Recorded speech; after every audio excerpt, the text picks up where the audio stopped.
Hello, welcome to tonight, the survival episode 10. So tonight we have a special guest, and the special guest tonight is Ka Hoe. Aha. Hi everyone. Hi. So, okay, let's give your support to me and to Ka Hoe as well.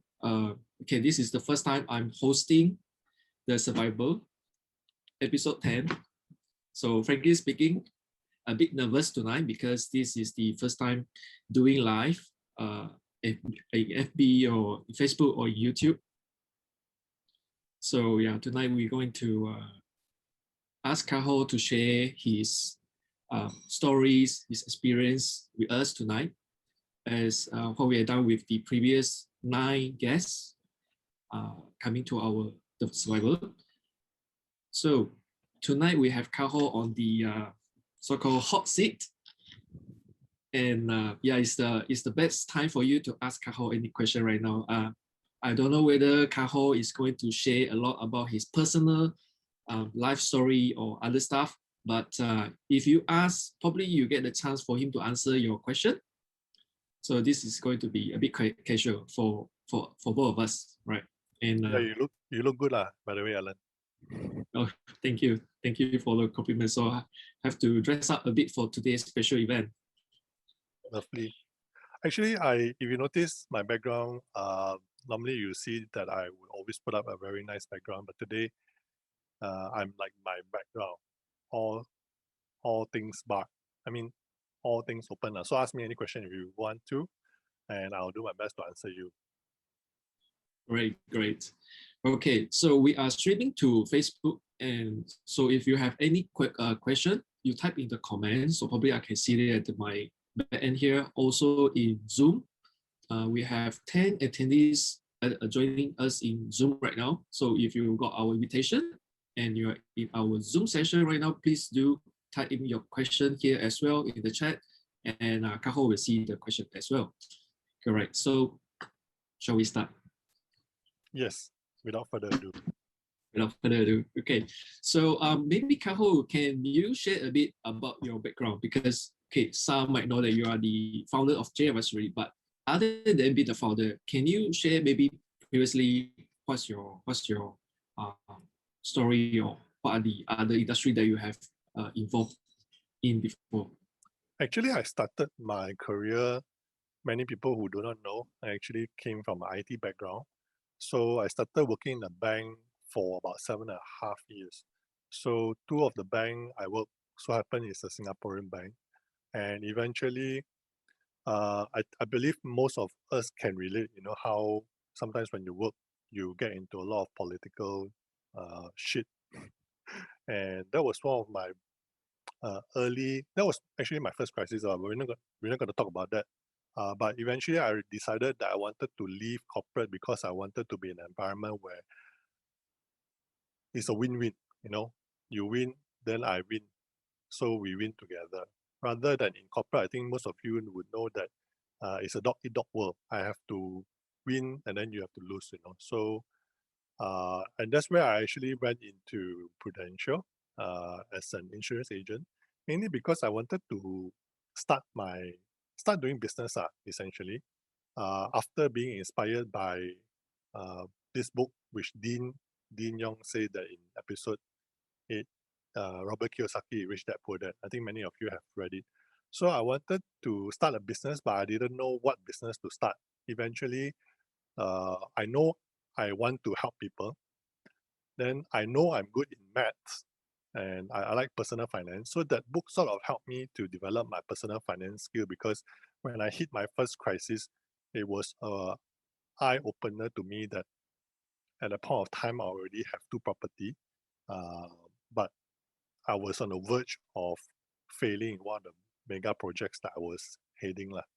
So that's where I got interest into personal finance. I wanted to have more control. I basically was looking for somebody like a mentor or a teacher to actually teach me about my personal finance.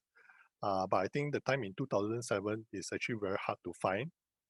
Yeah, so I thought, why not I learn up and then I share with other people lah. So that's where I started in Prudential, where I actually get to practice lah. I mean, I didn't really like selling insurance, but I really look at it from a point of view I can practice personal finance, and I can share with my clients, and learn how to sell lah. Because in any entrepreneur or in any business, really that's the first skill that we all need to learn, right?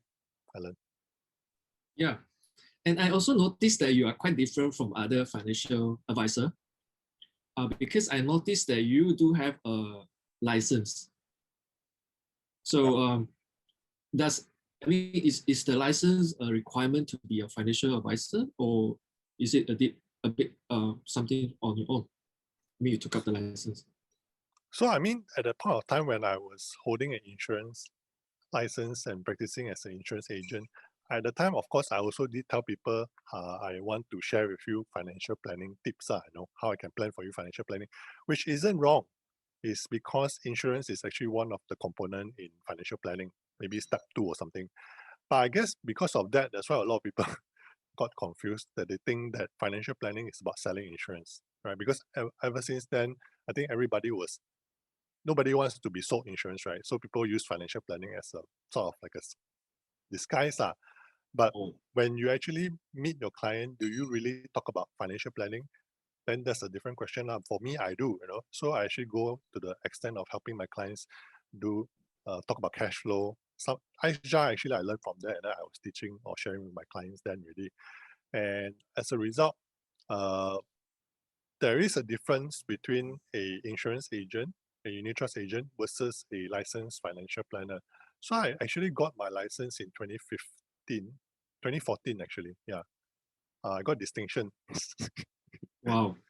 And I think it was very, to me, it's very natural because I've been practicing since 2008 when I first joined the insurance industry.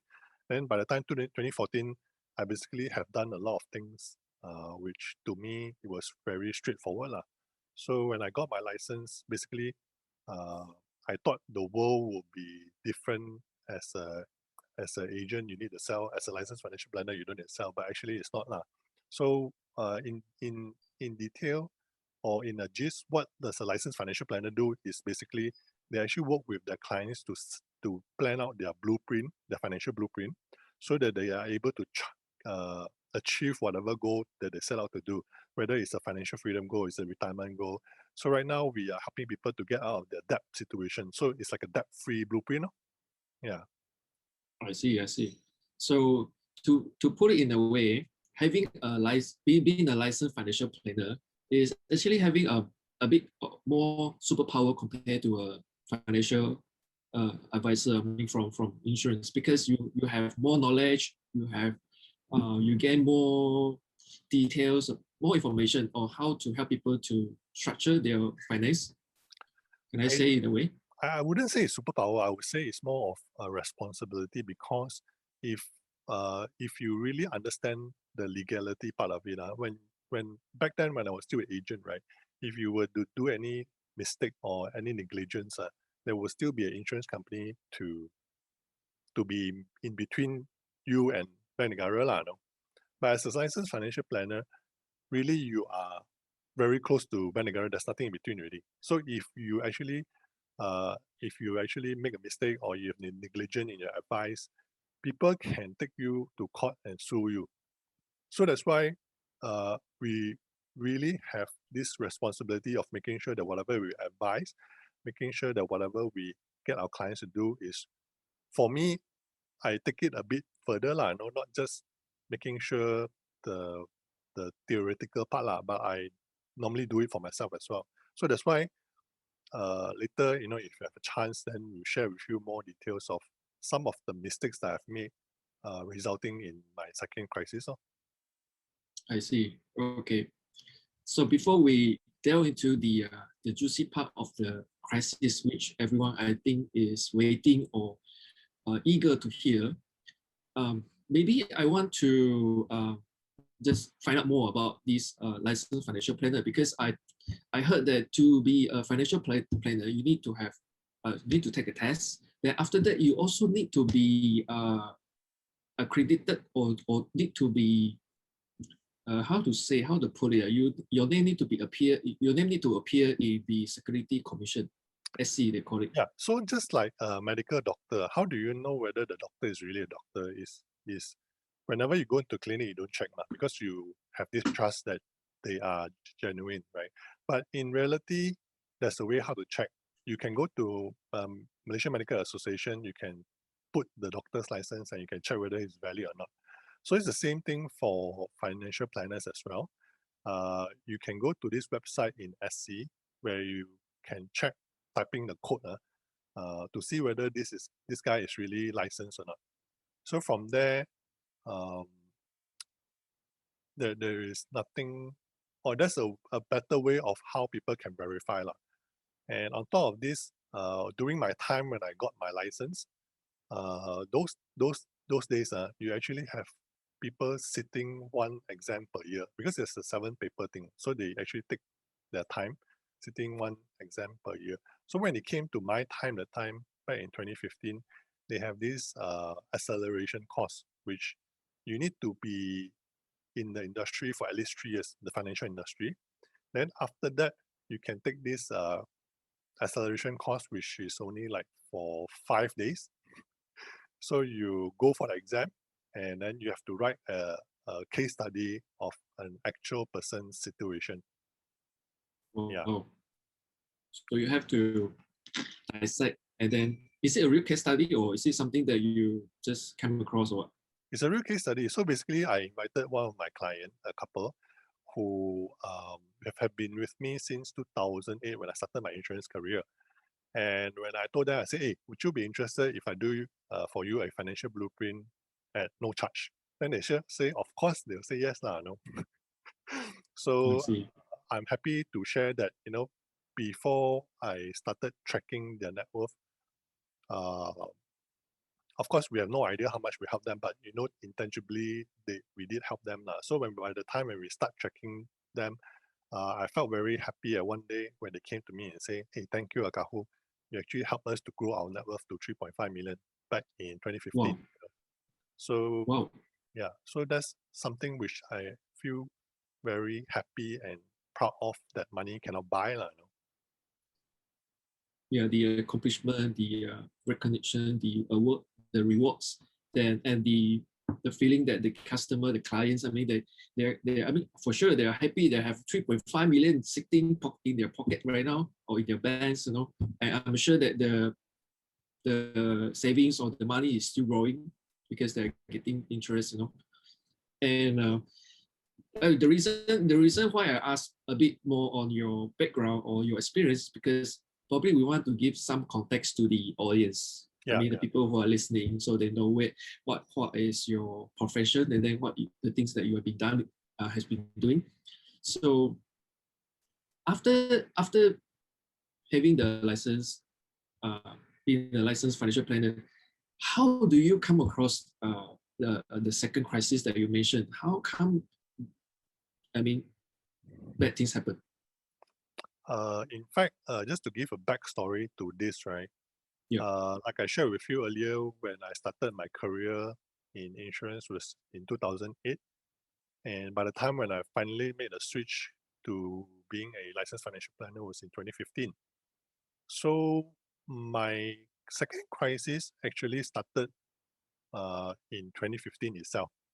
But of course, the things that happened or the actions that I did was about 3 years earlier. So a bit of context is that back in 2012, in my third year in the insurance industry, actually I was doing quite well in the sense that I was buying a property a year.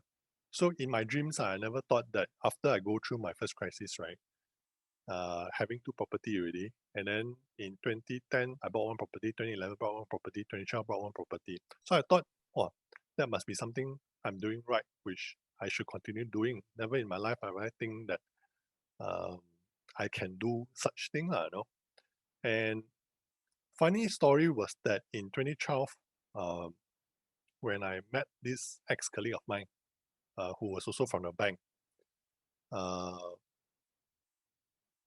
I asked him this question because I met him in one of the property investment preview. It's more like those property investor club where they were sharing the deals, right? So I met him because he was one of the speakers. Oh, Yeah. okay. Then I was like, hey, what a small world. After so many years, I left the bank in 2008, and then finally getting back to getting in touch with him back in 2012. It's like a 4 years period, so I also wanted to catch up with him. I'm sure he's actually doing well because he's the speaker who's sharing the deal. So after we finished sharing the deal there, I spoke to him and I asked this question. I still remember until today. It's like, hey, oh, congratulations, I mean, you must be doing well. If not, you wouldn't be doing this, sharing and being a speaker. So I asked him this question. I said, so how many properties have you bought? So he told me he bought 4 properties in 2 months.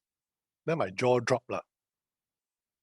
4 property in 2 months. Because at that point of time, I thought I was doing well, a property a year. How many people can actually buy a property a year? Even my parents those days don't have this kind of track record, right? So for me, I felt that it's actually very good.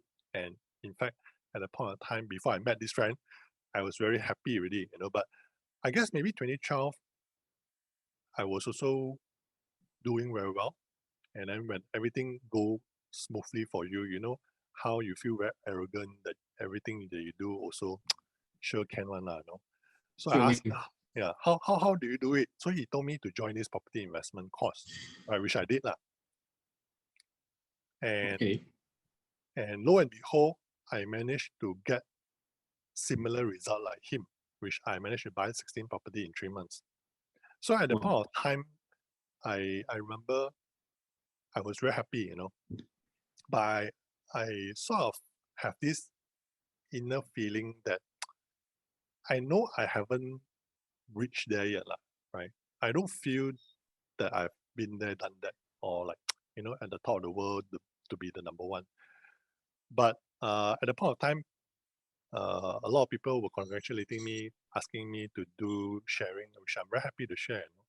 And eventually, how we bought the 16 property is actually via a JV with 8 different investors which we met in the course, right? And what happened after that was, when I look back right now, in actual fact, that was the trigger or the start of my second crisis. Because if you were to tell me at that point of time, those are the things that you're making mistake, how you walk, when you walk at the time, all the wind blow your hair, very yao ying kind of thing, you wouldn't listen. Okay, got wind blowing towards you, so very... the kind of arrogance. I was that arrogant, And when 2015 hit the time, which was the start of the second crisis, when I say the start, it wasn't really because I started at the time, but those actions that we had before. Can you imagine how long you need to digest 16 property? Digest as a paying the installments, or how? Yeah, so in actual fact, there is a method of how to do it. But even now that I've done it, I wouldn't suggest anybody to do it, because number one, it's very risky. Number two, you're over leveraging, even though you're JVing with 8 different people, right? So at the point of time, we were very hungry because we all had a financial freedom number that we were chasing for. So I guess at the point of time when we were doing this, we were just focusing on the number, which is good, But definitely there's a lot of mistakes that I've made that triggered my second crisis, which the first thing would be, not understanding who your JV partner is. Yeah, because although we met each other in the course, then we got to know each other very well. But I think one of the first things that we didn't do is really to find out each person's financial situation.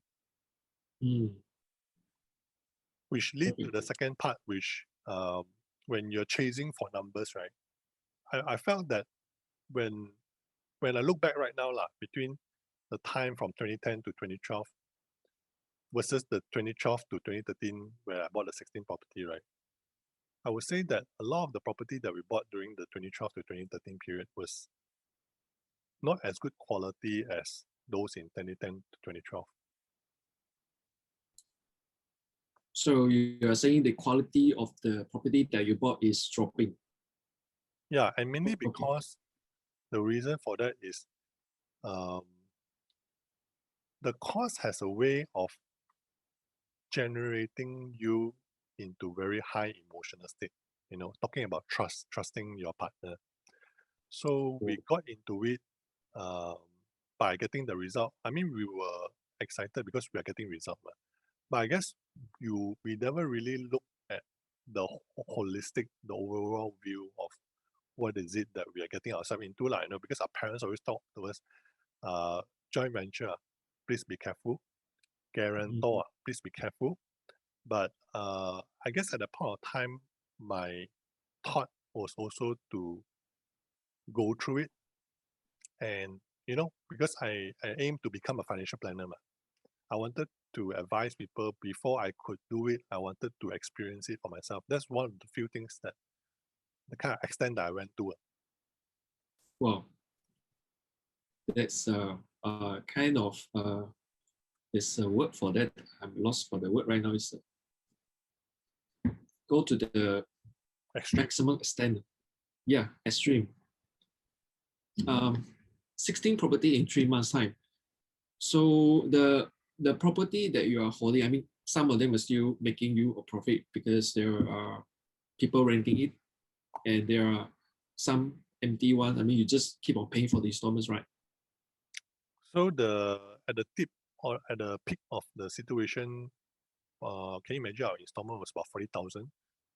Of course, at the point of time, we try to rent out all the property, which I think we managed to rent about 80%, 80 to 85. But the rental was about 28,000. So even though we were having a deficit, it was still okay when we divided equally, not equally divided by 8 people So the situation start to worsen is when out of the 8 people, one by one slowly dropped out to the point of only 4%. So because I was holding the biggest portion, and I thought when I hold the biggest portion, then I'll be very safe, no?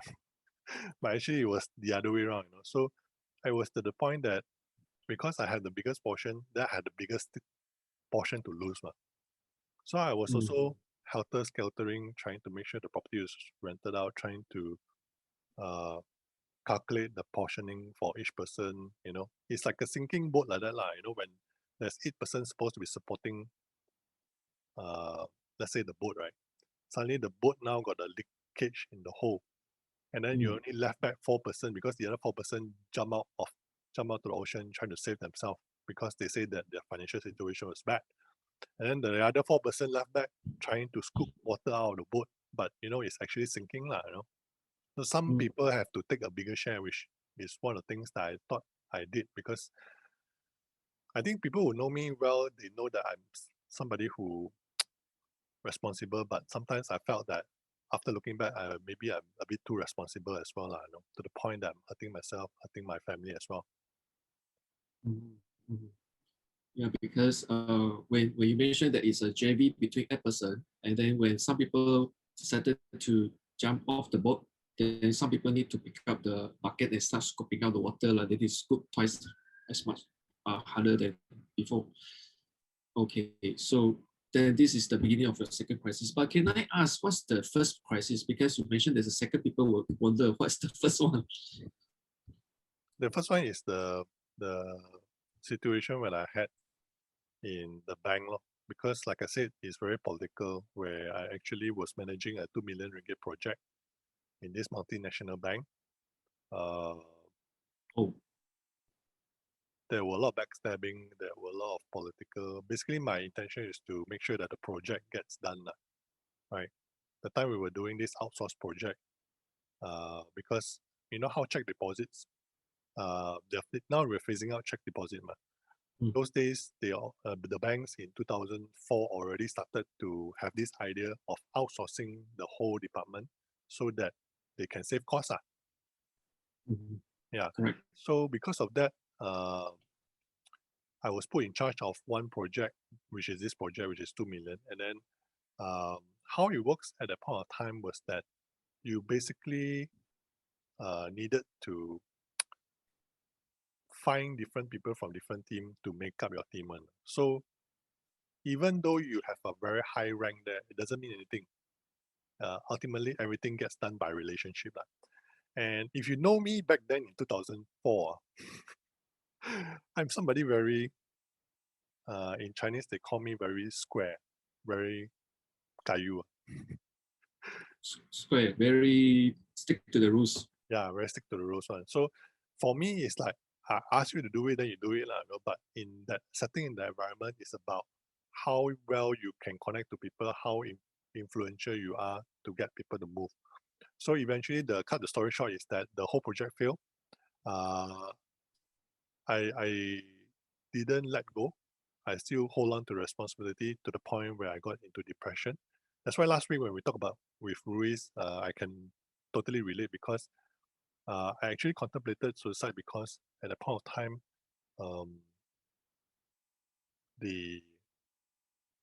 my wife was pregnant and I was already supporting 2 property already. So I'm thinking like, how can I continue to support when there is no more income to,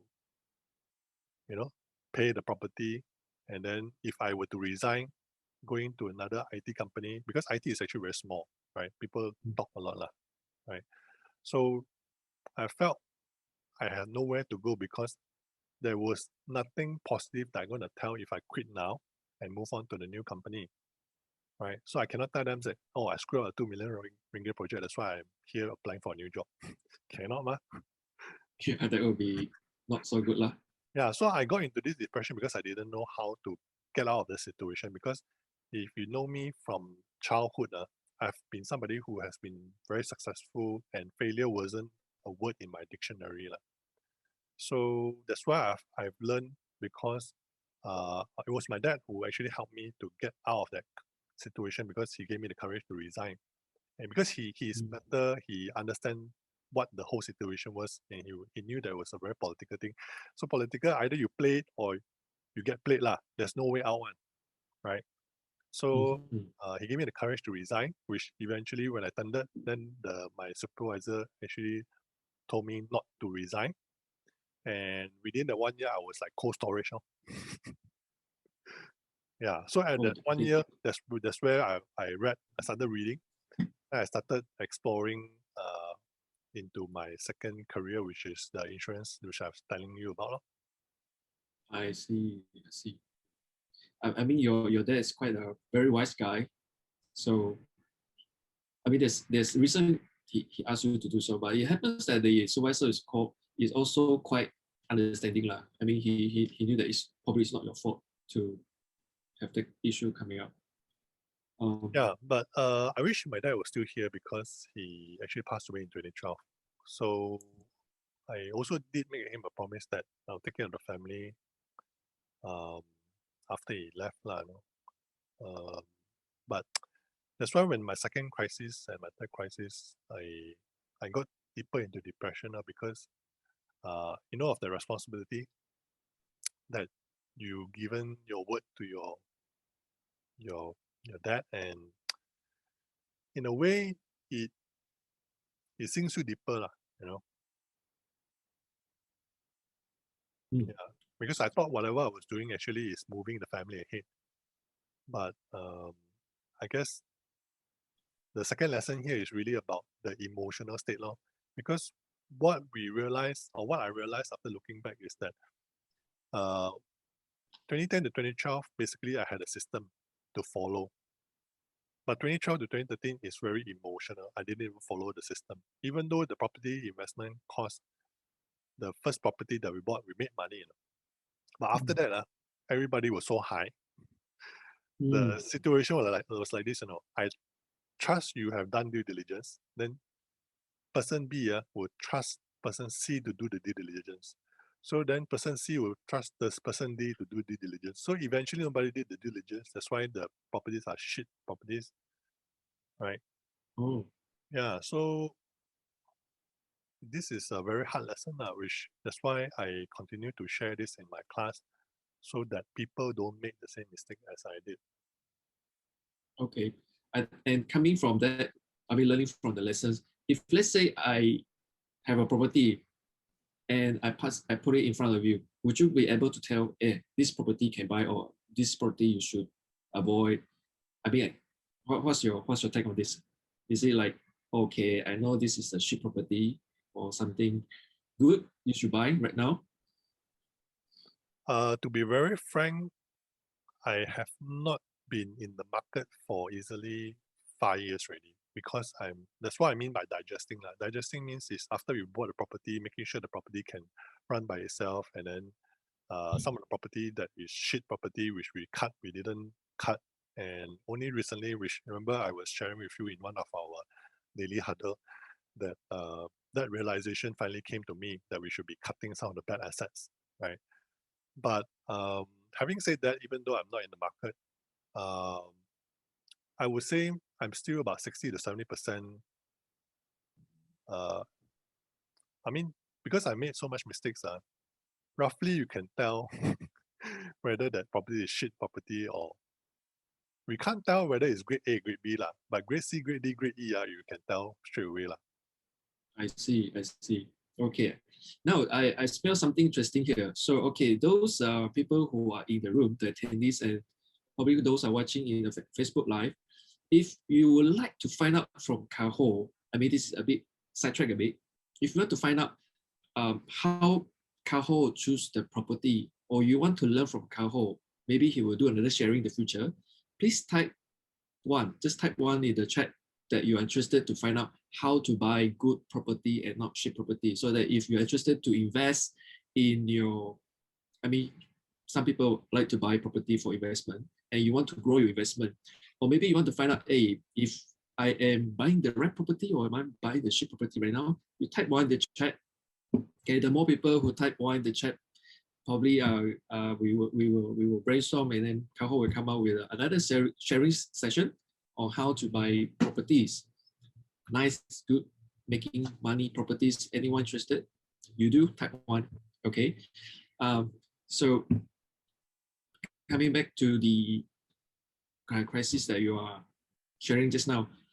So you also mentioned that from emotionally, I think it affected you quite a lot because it is something that is very tough. I mean, the big burden is on your shoulder. So moving on from there, what's the turning point for you? Before the turning point, actually, I just want to continue my story. Yeah, King. Because when you're actually having that kind of deficit as a group, like 40,000 installment, 28,000 rental is about 12,000. So at the point of time, remember 2015 was also GST. Correct. So that's where actually the property winter started. So property winter means, or rather property autumn. Property autumn means to say that property market is not so hot as between the period of 2012 to 2014. And things have slowed down. So when things are slowing down, definitely rental wise, it's harder to rent. Even like you want to sell some of the property, it's harder to sell. So can you imagine like having a deficit of 5,000-6,000 every month for that 5 years? So a lot of people thinking like, hey, this guy must be having very deep pocket.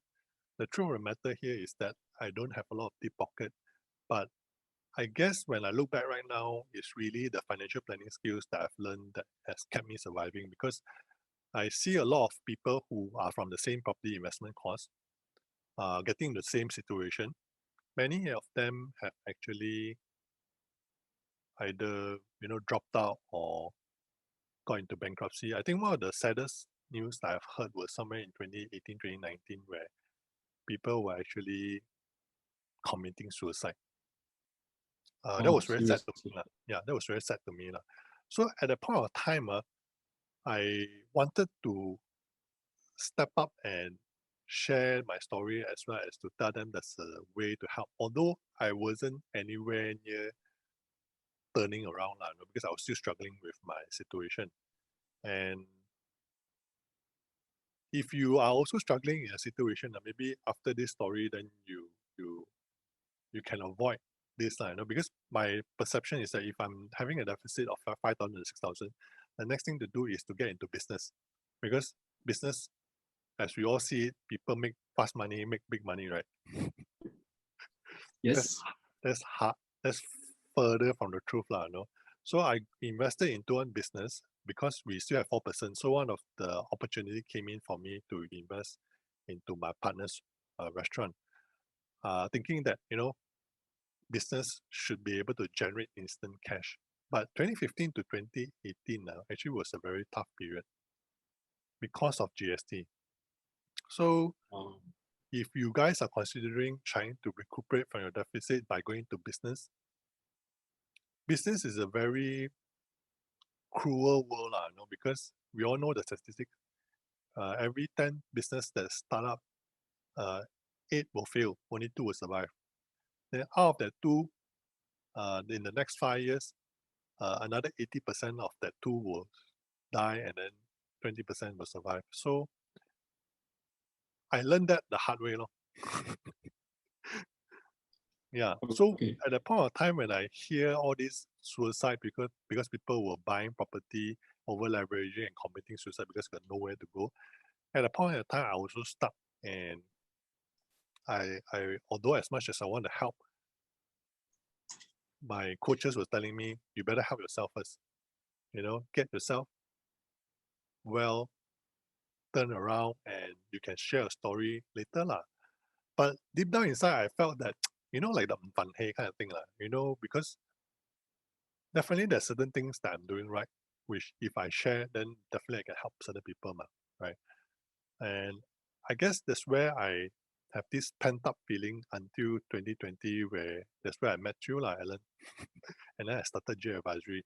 So the turning point here to answer is really about, I think when in 2018, when I felt that I was at the bottom of my career, that I cannot fall any deeper, I met this group of property investors who were in the same class as I am, but they were my juniors. So they actually talk about this other class that they went to, right? Then if you guys have heard of it, it's called For You, right? And they were talking about DISC. For those of you who don't know, DISC is actually like a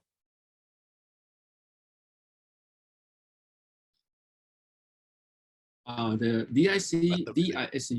Yeah. Okay, you're cut out for a while, so you want to DISC for you to build better relationship. Then I'm thinking like, what the hell have my property investment crisis and my business crisis got to do with interpersonal skill, right? So I didn't even bother, but they continue to support us because they're from Johor. Every week they will be actually coming over and support us, making sure that we don't like lose steam and continue to fight, Then as I've gotten to know them better and closer, then I realized that after they went through the class, their results actually double or triple. Oh. So I'm thinking like, hey, what is it that they're doing that I'm not doing that I need to learn? So they asked me to go for this class. So which I went, and I felt that was the turning point for me, because you know how all of us have blind spots. So being arrogant, sometimes we cannot see blind spots. So that's why I guess this whole experience here is also a very humbling experience. And I'm very glad that if Greg and Sen and BK and all those people from JB are listening, I can never thank you guys enough, because they introduced me to For You. And of course, For You, they have the Lao-She, which is Michael 𝙤𝙤𝙦𝙦, and also I have my own coaches from For You, which is 𝙤𝙤𝙦𝙦 and 𝙤𝙤𝙦𝙦 from Taiwan. So after I went through the class, I realized that, oh my God, the biggest problem that I need to solve was really my interpersonal and communication problem. Oh, this is totally out of the collection. Yeah, so that's why after that, it sort of helped me to boost my personal finance skills even further, right? Because it's really about the mindset and the skill set, which we talk about in our class a lot, right? Because at the point of time, I was just depending on the skill set, trying to get myself out of the situation by using the skill set. But as long as we don't have the mindset, no matter what, it's quite tough to change, I see. Okay. We got one question from Hossein, if I'm not mistaken with the name. So he asked, what class of property is considered type C or D? So it's probably the lousy property. How do we class it? So a class C property, right, is something which when you look at the property where it's actually losing, it has a negative cash flow. That means every month you have to pay the bank, right? But there is still a potential for the capital to grow. That means if you buy 200,000, even if you continue to pay the installment because it has a negative cash flow, but there's a chance 3 years later that the property will increase to maybe 300,000. Oh, That's what we call okay. a category C. A category D is really the worst because it is both having a negative cash flow as well as the property doesn't appreciate. Not only doesn't appreciate, but it continue to reduce in terms of pricing, which is quite frequent right now because there's a lot of overpriced property in the market.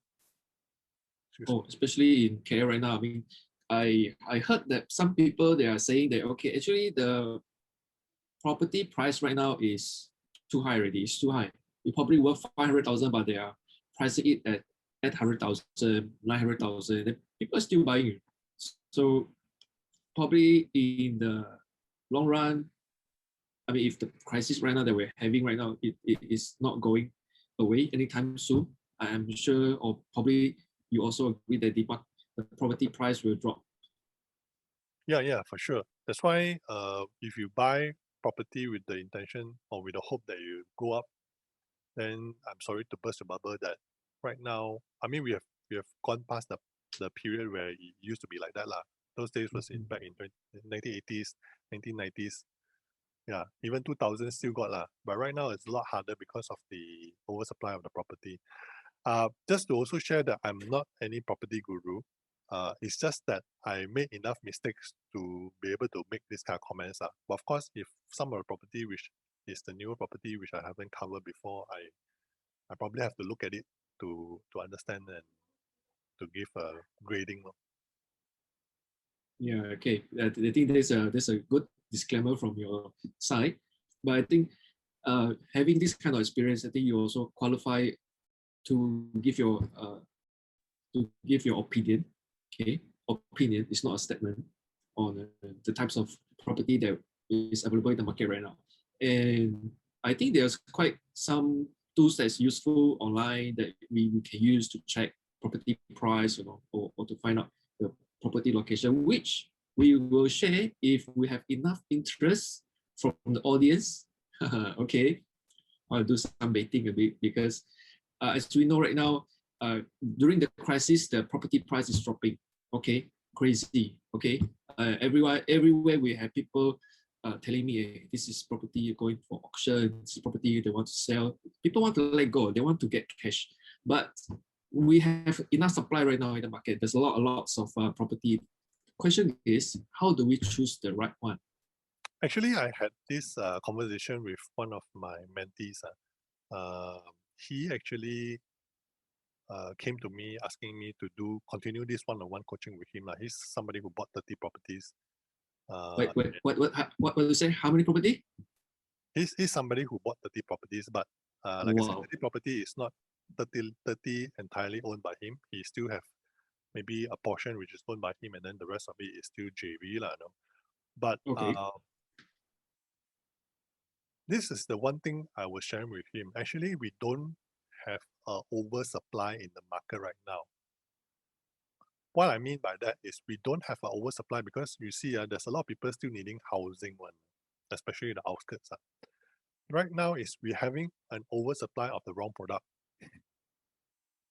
On the wrong location. It could be the right location, but it's the wrong product. Give you an example. I used to have, I still have this property in 𝙗𝙚𝙩𝙪, right? Over there, most of the property, if it's talking about landed, it could be easily 500,000 to 800,000 double story, maybe 1 million already. I can't remember. But in the location, we bought the wrong product in the right location. What I mean by that is we bought this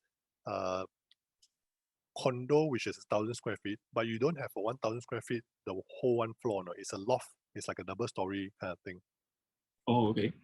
And we bought it at 600,000, 600,000, which was overpriced for the kind of location. And even if got people want to buy in those condo at that kind of pricing, right, the product is wrong because nobody. Let's say you haven't got married. If you stay 2% in the loft, it's still okay, correct? It's still very trendy, right? 2%. But 600,000, can you afford for 2%? A bit hard. 600,000, I must get somewhere in Mont Cara, right? Yeah, or probably I will get a 3-room, 4-room condo. Exactly. So imagine if 600,000 for a family actually is quite good because they actually have about 3 rooms. But because of loft setting, right, it's actually quite limiting in terms of the movement, which I mean, for me as a family, I wouldn't stay the kind of house. So this is what I mean by we have a lot of this kind of property which is the wrong product, oversupply of the wrong product. I see. All right. So buying properties, we have to be careful. And if we bought the wrong ones, I mean, it will give you a lot of problems. So coming to your challenges, what are the challenges that you have to overcome when you have this property under your belt right now? Yeah, so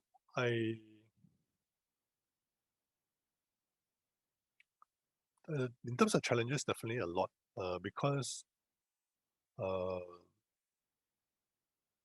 think the biggest challenge here is about, okay, why I talk about interpersonal or interrelationship is because when we JV into this kind of situation, sometimes we can get into a problem even though the property is good. I'm sure you've heard of that before. Like, you know how when our parents will leave behind a house to maybe like 10 siblings, and the house will be like worth few million, but the 10 sibling may still fight on it, right? So the gist of it here is really about the relationship with each and everyone in that group. So I realized that it's impossible for one person to continue to scoop the water out of the sinking boat, right? You really need to get equivalent of the people to come and support. If not, those people who cannot continue, you have to talk to them and see how we can sort of dissolve the relationship. It's easier said than done, but this is something which, if for those of you who are going through the same situation as well, I think this is something which we have to kickstart the conversation of. And when you're in that situation, I mean, I've been in that situation before, when you're not seeing eye to eye, talking is also the last thing that you want to do. Yeah. So I see that those are the challenges I faced and I'm still facing right now, because it's not so easy like stocks and unit trusts. You want to sell off, you can sell off, right? Because there are already buyers out there. But property is, when you're buying the wrong one, it's a double whammy where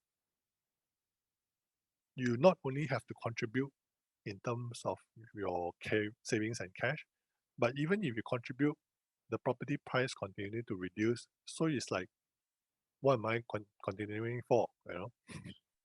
So that is something which was very depressing to the point where I got into the business, and then eventually the business also was suffering. Right, we only had 1 year which we turned around. It was in 2018. We managed to turn around for profit, right? And then eventually, I realized that my calling is really about helping people to get through their financial and really want to help them get results for themselves. So that's why I started J Advisory last year in March. I think one of the, I would say, miracle for me, right, was the bank moratorium last year. Oh, yeah. Because I would say that up until February last year, I literally ran out of money already. So, of course, I sold some of my property which we bought rightly to reinvest into the business. But actually, when you say reinvest, it's also to prolong and salvage the property as well. Then from there, when the moratorium hit, I thought God gave me a miracle because for somebody who's going to die already, then He gave me a second chance. So I took that as a calling for me to do what I'm doing because I went through that whole 5 years of struggle, of crisis, and I know how shitty it feels. I know, and I felt that when COVID hit, I wanted to do what I wanted to do in 2018, right? To actually share my story, share uh, the skill set, whatever I learned in the past 12 years. And the person who actually gave me that courage was actually my business coach. So he was sharing about his story of how he came through his crisis, and he actually gave us strength and hope. So for me, if you know me well, also you know that I'm somebody who wouldn't share this kind of thing. But I felt that also being inspired by all the previous episode uh, uh, contributor, which they were sharing with the intention to help more people and to give people more strength and to eventually share the experience. Yeah, that's something I wanted to do. That's why today you can call it like a self-produced, self-direct, and self-act. Yeah. I mean, joining this company JF3, I noticed that if 10 years ago or 20 years ago, I came across this kind of information or this kind of product, probably it will benefit me as well because I also have some debt issues previously. So, I mean, at that time, there's no one to talk to, there's no one to share, or there's no one that you can go to and ask for advice. So I'm glad that you are starting this and you are doing this for those people who are in need. And so is this the thing that you end up accomplishing from your previous experience? Yeah, that's why we are doing this debt management workshop also is because uh, you need somebody who go through this kind of shit before to figure out how to come out of this shit, all right? So Yes. that's why I was able to help. I think the most famous case study which we were promoting was James' case study. And the funny story is that he is one of those people who joined the same property investment course as I did. Wow. He's my junior. Such a coincidence. Yeah. Okay. So that's how we help him to save 10,000 out of his 18,000 deficit because I was using the same thing that I was helping myself. So I used that to help them as well. So um, yep, we let's see how we can continue to help more people. Okay, great. I think there might be some people who are watching this live, watching this stream, and then probably interested to find out more about this debt management workshop. Would it be okay if you share some of your this information to them so that they can find out where to get it, where to attend, or what's this debt management about? Yeah, in actual fact, we share a lot of case study of our actual real situation of how we help our students, our mentees, and our clients. If you can go to our website, I think now there's 4 but we're continuing to place more case study there so that people can see that, hey, this is not something which is a fake or is a fluke or is a clickbait, but it's something which we really help out, So this week, Saturday, we're actually having our third debt management workshop, but unfortunately today is the last day to register, which is closed. For those of you who are keen to find out more about our debt management workshop, we actually have another session in July. I believe it's let me check.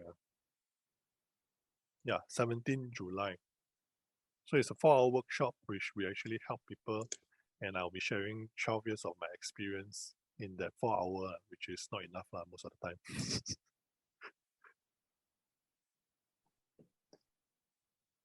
Yeah, so that's why I mean, the intention here for me to share my story today is really about, I also get strength and inspiration from all the people who have shared before, and I get asked a lot of times that why is it that you never share your story openly?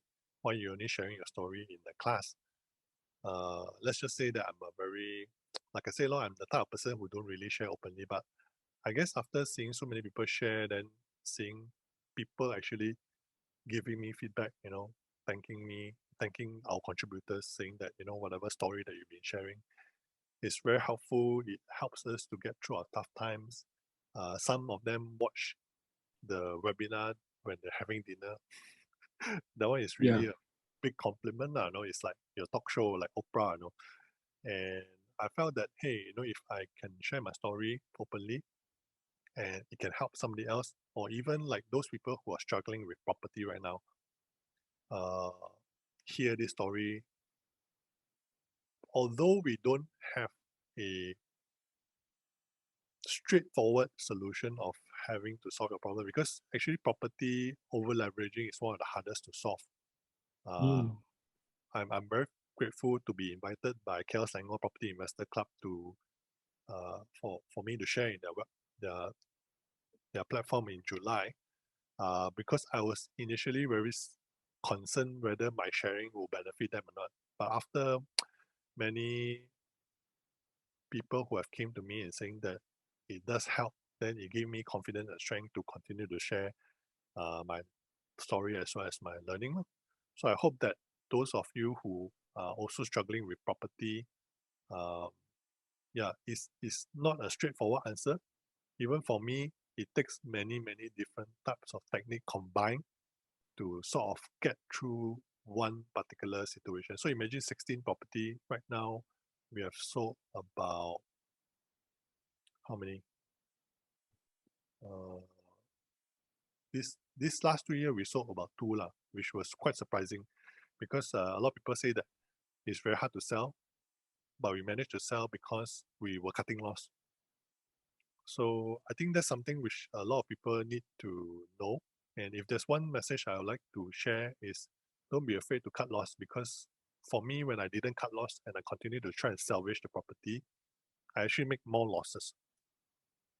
It's okay if the property eventually become a grade C property when the property price increase in the future. But right now, some of the property that you're holding, you may want to look at it and see whether it's an A, B, C, D. Keep the A and B, and then maybe sell off the C and D. Yeah.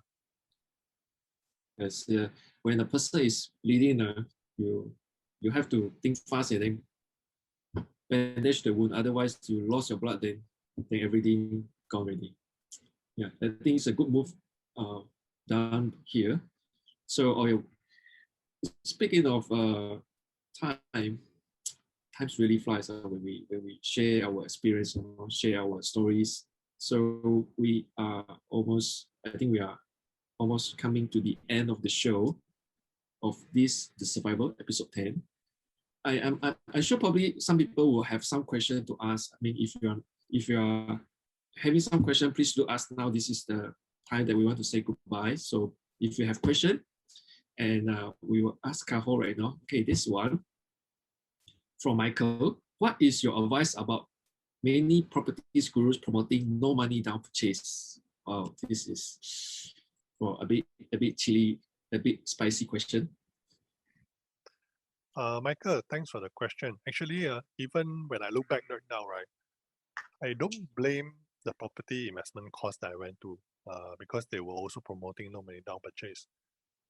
The reason why I say that is because we really need to own up 100% responsibility for whatever actions that we did or we did not do. So the moment when you do that, then you start to realize that your situation has a possibility to change for the better, right? I mean, I was at the one point of time where I also start blaming other people that is this guy's fault, that guy's fault. But eventually when I start to put the foot down and then I realized that actually a lot of things I allow it to happen, right? And I made the decision. Even if I didn't say no, I allow that decision to go. So I'm partly responsible for that decision. So I think learning the no money down as a skill is actually good. But again, it's really about responsible investing. Understanding your current financial situation and also understanding what that vehicle or investment product is to see whether it matches or not. Whether it matches as in whether it's something which fits you at this point of time, right? So because a lot of times when I did that at the point of time, although we were preaching about this, right, I don't follow my own advice. So that is one of the blunders which right now I insist every student that comes in to have your financial compass handy before you make any financial decision. Because if you don't have that, you're basically using your gut feel to make a decision which is very, very risky. I think that's the number one risk before even you talk about the product risk. So, of course, my advice would be continue to invest in your financial education, right? Understand what you should be doing and what you shouldn't be doing in your current financial situation. There is no way that you try dragging a cow to the river side. You try and force the cow and drink. You can't. So that's what I mean by being responsible 100% because I allow that to happen when that thing happened to me. So as long as you know what you're doing and you have already gotten certain success in your strategies and your tools, please use more of the strategies and tools than your emotional. Don't ever invest emotionally. Great, great answer from Ka Hoe. So Michael, just let us know, does the answer satisfy you? And I'm just curious, are you buying some property right now and you're using this no money down purchase method?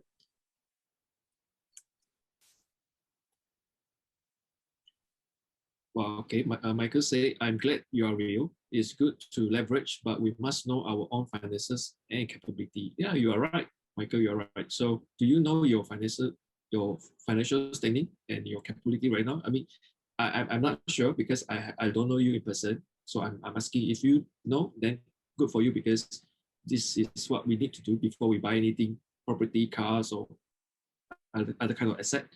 But if you don't, well, good news for you because today is the last day that we are accepting people for this debt management workshop. We really give value for people who join. And then those who join previous batch, I know they're already getting a lot of tips, information, and to help them to get them from the negative, probably they are having negative 2, 5 to at least level up to level 0 on their financial standing. So we're going to close tonight for the registration. And if you manage to get yourself sign up for the course, congratulations. If not, you wait for the next month, which will be on the 17th July. Then you wait one more month or another 30 days to solve your problem. Okay, don't want to sound too hard sell, but I know that good things it's something that we will dare to promote. If the things is not good, sometimes we also shy a bit.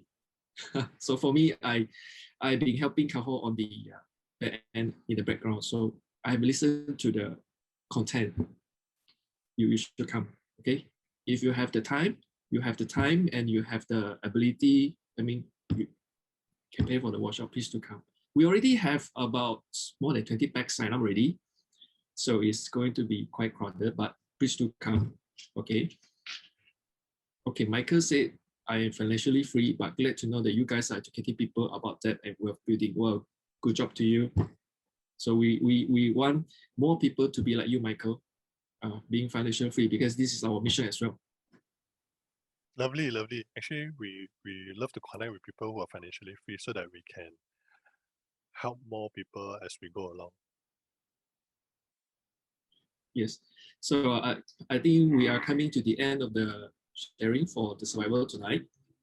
So we would like to end tonight's show. Thank you for joining us, all the attendees. I think today we have 13 attendees joining us. I think it's the highest today. And for those people joining us in the Facebook Live, thank you for joining us. And do stay tuned for next week, episode 11. And thank you, Ka Hoe, for sharing with us tonight. And yeah, we'll see you guys again soon next week. Yeah, glad to share my story. Hope that it can benefit somebody.